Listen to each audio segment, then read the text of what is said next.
If I told you that a boy who once collected trash on the outskirts of Paris would later become a World Cup, Champions League, and Premier League winner, would you believe it?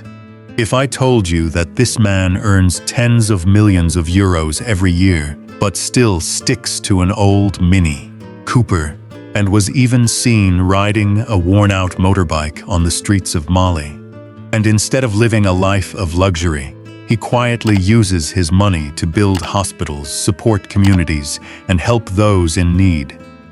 It sounds more like a movie than real life, but this is N'Golo Kanté. Today, let's explore 5 special facts about Kanté, and the final one will show you why he is one of the most beloved footballers in the world. N'Golo Kanté, from a garbage-collecting boy to a world champion, a shocking story. N'Golo Kanté was born on March 29, 1991, in Paris, into an immigrant family of Malian origin, living in extremely difficult conditions.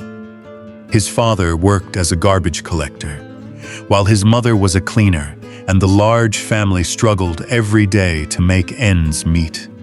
Kanté's childhood had no modern training grounds, no prestigious academies, and no expensive boots. He grew up in the working-class neighborhoods of the French capital, where he learned the value of every single coin from an early age. The first tragedy struck when Kanté was just 11 years old. His father passed away. From that moment on, his childhood was almost over.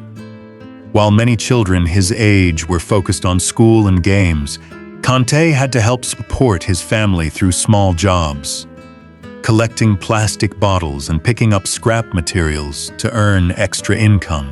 But it was those difficult years that forged his greatest weapon, resilience. At the age of 8, Kanté joined the small club JS Suresnes. He was short, thin, and often considered physically unfit to become a professional footballer. Many clubs rejected him. Many people believed he was too small to succeed. But where others saw the limits, Kanté saw opportunities to work harder. He trained more, he ran more, he fought more. In 2010, his first professional opportunity arrived when he joined Boulogne. However, Kanté still wasn't fully convinced that football alone could change his life. He continued his studies and earned a degree in accounting, preparing for a future outside football in case his dream failed. Few people know that one of the greatest midfielders in modern football once prepared for an office job. After years of quietly developing at Boulogne and Caen, the biggest breakthrough of his career came in the summer of 2015. Leicester City signed Kanté for around £5.6 million, a figure that seemed insignificant in English football. But the world quickly realized it was one of the greatest bargains in Premier League history. In the 2015-16 season, Leicester City achieved the most unbelievable fairy tale in modern football by winning the Premier League. And at the center of that miracle was N'Golo Kanté. He was everywhere. Tackling, intercepting, recovering the ball, running endlessly. Fans even created a famous joke. 70% of the Earth's surface is water. The other 30% is covered by Kanté. Just 1 year after that historic achievement, Chelsea activated his release clause for around £32 million to bring him to Stamford Bridge. Many believed Leicester had just lost the heart of their team, and they were right.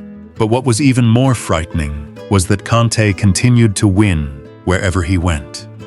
In his very first season at Chelsea, he helped the club win the 2016-17 Premier League title, becoming one of the rare players in history to win back-to-back league titles with 2 different clubs. From a boy rejected for being too small, Kanté had become one of the most sought-after midfielders in the world. Premier League, FA Cup, Europa League, Champions League, UEFA Super Cup, FIFA Club World Cup. Trophies kept coming, but life never stopped testing him. If the death of his father changed Kanté's childhood, the summer of 2018 brought another tragedy. Just weeks before the World Cup in Russia, his brother, N'Golo, suddenly passed away from a heart attack. While the world was preparing for football's biggest tournament, Kanté was dealing with the greatest loss of his family. Yet he still stepped onto the pitch, quietly, as he always does. Not the top scorer, not the most media-covered star, but the lungs, engine, and heartbeat of the French midfield. Kanté played all 7 matches of the 2018 World Cup, playing a key role as France defeated Croatia 4-2 in the final to become world champions. From a boy collecting trash on the outskirts of Paris to the very top of world football, that is one of the most extraordinary journeys the sport has ever seen.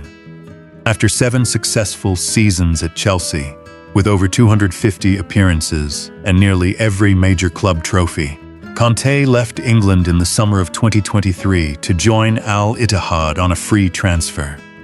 In Saudi Arabia, he signed a contract worth around €25 million per year. Many believe this marked the end of his top-level career. But Kanté proved otherwise. He quickly became a key leader in Al-Ittihad's midfield, maintaining stable performances, elite defensive ability, and incredible energy even in his 30s. His performances earned him a recall to the French national team for Euro 2024 and kept him in Didier Deschamps' plans for the 2026 World Cup. By the time the tournament arrives in the United States, Canada, and Mexico, Kanté will be 35 years old. He may no longer be the youngest player, but with his experience, mentality, and proven fighting spirit over more than a decade, he remains one of France's biggest hopes. Just when all attention seemed focused on the return of the 2018 World Cup hero, Kanté was suddenly pulled into off-field controversies, from rumored conflicts with Kylian Mbappé to unverified divorce stories spreading across social media. Kanté rumored to be divorcing, and his link to Mbappé. What's the truth? First, there were rumors about his relationship with Kylian Mbappé. Social media in France was once buzzing after a video showed Kanté and Mbappé having almost no interaction during a national team gathering. Those few seconds alone sparked widespread speculation about a possible silent conflict within the French dressing room. The situation became even louder when fans revisited controversies surrounding the captain's armband. Some claimed that Mbappé was gaining increasing influence within the national team, while senior players like Kanté were no longer receiving the same level of respect. However, to this day, there is no evidence suggesting any real conflict between the two stars. Neither Mbappé nor Kanté has addressed these rumors publicly. As if that wasn't enough, Kanté's personal life also became a topic of online discussion when a story surfaced involving a supposed marriage to Jude Littler. According to widely circulated claims, Jude was said to have demanded half of Kanté's fortune following their alleged divorce. What made the story even more shocking was the claim that most of Kanté's wealth was not registered in his own name, but instead managed under his children's names or through other legal structures. Social media immediately exploded. Some praised Kanté for being extremely smart in protecting his assets. Others saw it as further proof of the private and cautious lifestyle that has defined his public image for years. However, just like the Mbappé rumors, none of these divorce-related claims have ever been confirmed by Kanté, his representatives, or any official legal sources. In fact, whether Kanté is even married has never been publicly confirmed by him. Amid all the speculation, Kanté's reaction remains unchanged. No arguments, no denials, no social media explanations. he continues to do what has made him one of the most beloved footballers in the world. Stay silent, train hard, and let football speak for itself. Perhaps that is exactly what makes N'Golo Kanté so different. In a world where scandals often overshadow achievements, he still chooses to live simply, leaving the noise behind and focusing only on what he does best on the pitch. The truth about Kanté's wealth: rich, smart, and completely different. If the rumors about a divorce were true, what might surprise people the most wouldn't be the separation itself. It would be the way N'Golo Kanté protects his wealth. Behind the image of a humble, kind, and almost scandal-free footballer is a man with an extremely sharp financial mindset, someone who has prepared for the future from a very early stage. Throughout a career spanning more than a decade, Kanté has accumulated a fortune worth tens of millions of euros through major contracts at Leicester City, Chelsea, and later Al-Ittihad.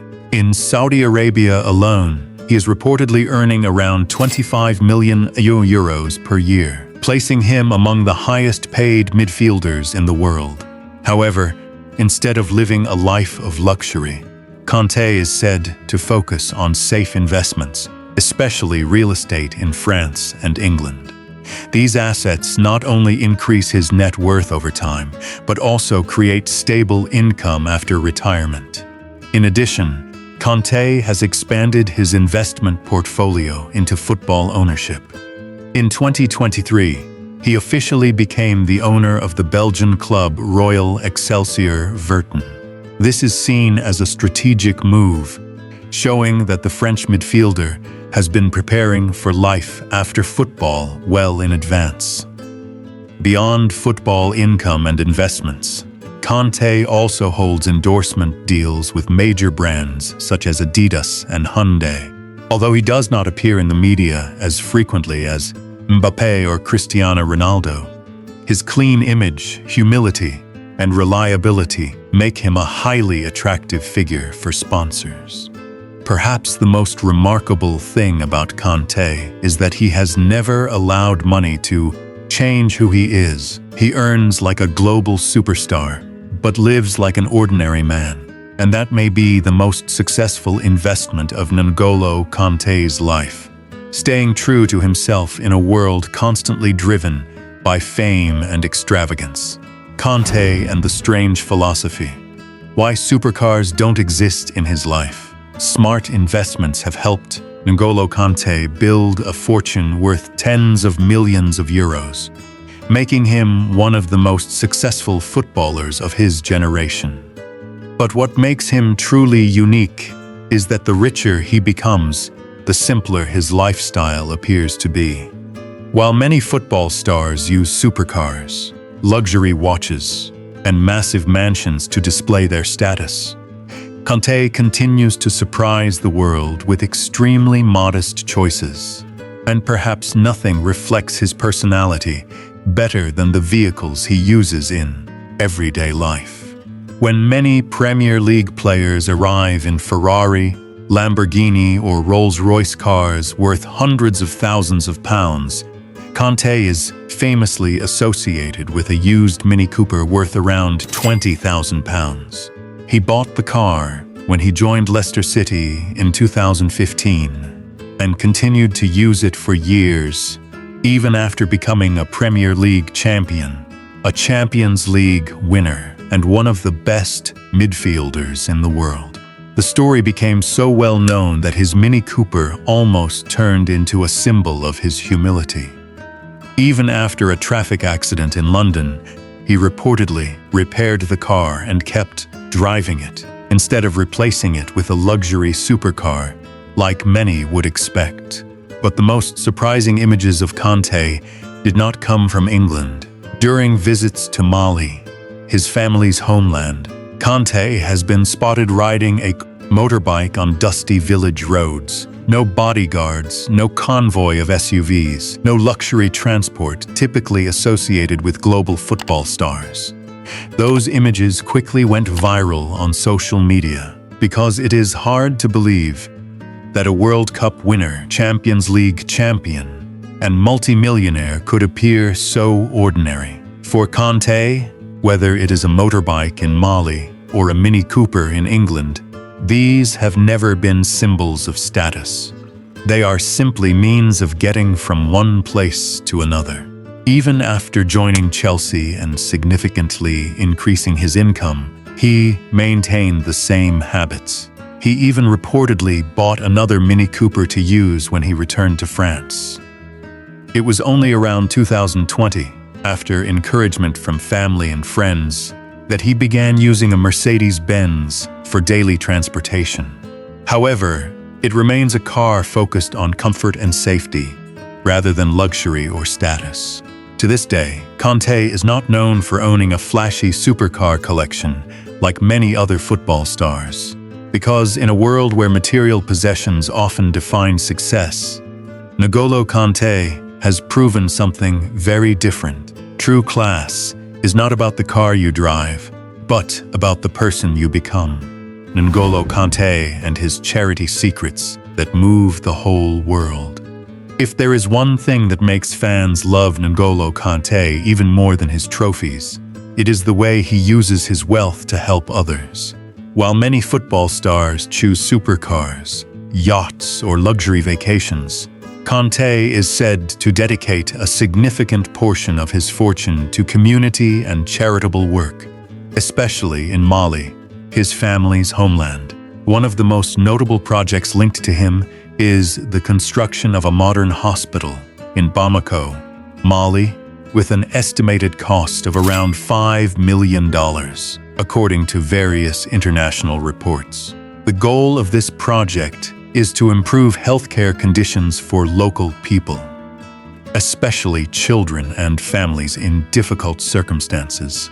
Beyond the hospital, Kanté is also believed to have supported education programs, community infrastructure, and youth development initiatives in Mali. What makes it even more remarkable is that most of these activities are carried out quietly, with almost no media attention. This perfectly reflects who Kanté is as a person. He does not see success as an opportunity to show off wealth, but as a responsibility to help those less fortunate. Perhaps that is the greatest title in N'Golo Kanté's career. Not the World Cup, not the Champions League, but the respect and love he receives from millions of people around the world. The stories surrounding N'Golo Kanté continue to unfold quietly, never loud, but always powerful. From an unknown boy on the outskirts of Paris to a World Cup, Champions League, and Premier League winner, he has reached the very top of football while still maintaining an almost unbelievable level of humility. Amid the fame, money, and glory, Kanté has never changed the way he presents himself on or off the pitch. No flashiness, no noise, just a relentless engine who always runs for the team. As if football was never about becoming a star, but about serving others. And perhaps that is what makes Kanté's future so special. He doesn't need more trophies to be recognized. Yet every time he steps onto the pitch, the world still watches, like they are witnessing a symbol of humility in an era defined by extravagance. And do you think Kanté will be remembered as a legend of trophies or a legend of humility?